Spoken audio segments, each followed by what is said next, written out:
Welcome to Encounters with the Unexplained. On today's episode, we go to a town called Point Pleasant in West Virginia. A town with a very strange paranormal story. A story that would last from November 1966 to December 1967.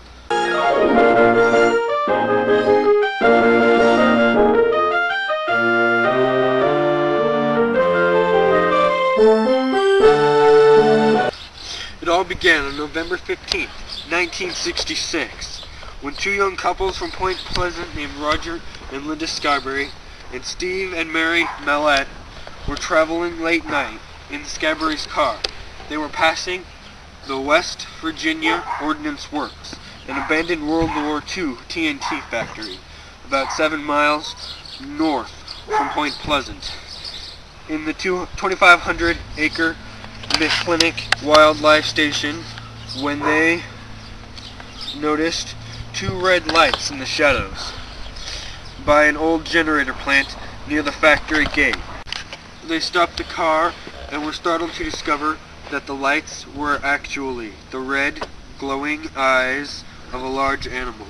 Roger Scarberry described it as shaped like a man, but bigger, maybe 6.5 or 7 feet tall, with big wings folded against its back. Terrified, they drove toward Route 62 when the creature supposedly chased them at speeds exceeding 100 miles per hour.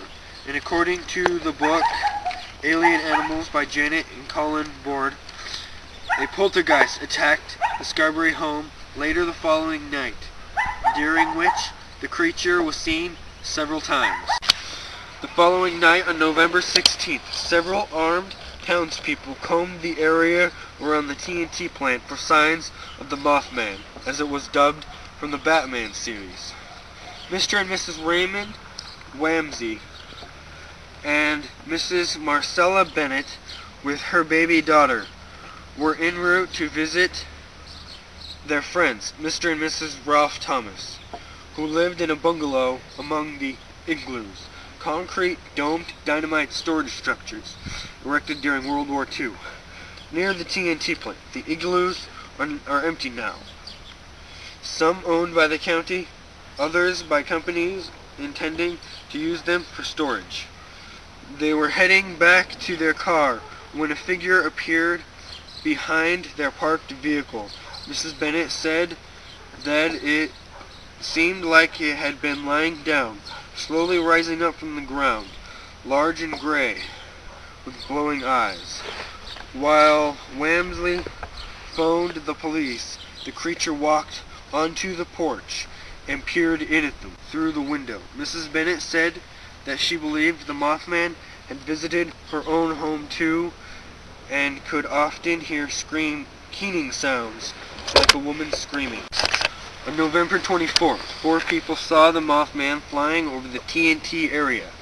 On the morning of November 25th, Thomas Urey, who was driving along Route 62 just north of the TNT plant, claimed to have seen the creature standing in a field, and then it spread its wings and flew alongside his car as he sped toward the Point Pleasant Sheriff's Office. On November 26th, a woman saw the Mothman standing on her front lawn in Charleston. November 27th, it pursued a young woman near Mason and was reported later that night by 2 children. Still, stranger events took place in and around Point Pleasant.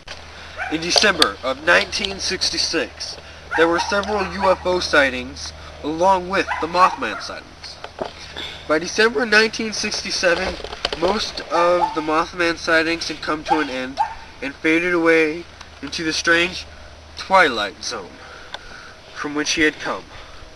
But the story of Point Pleasant was not over. Around 5 o'clock in the evening on December 15, 1967, the 700-foot bridge linking Point Pleasant to Ohio suddenly collapsed while filled with rush hour traffic.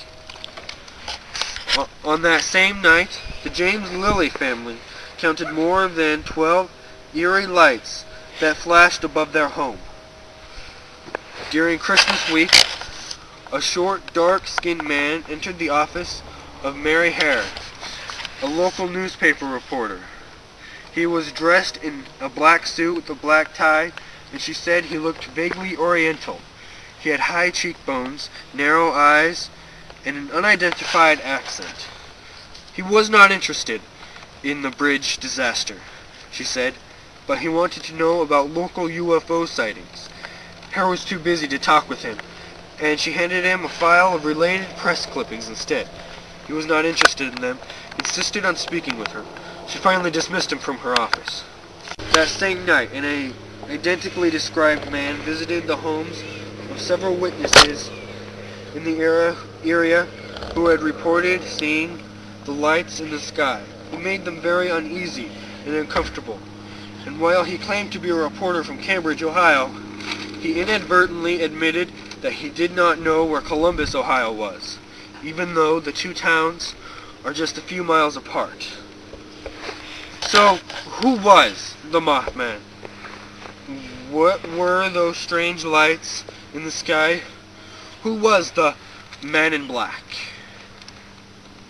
For Encounters with the Unexplained, I'm Doug Smith.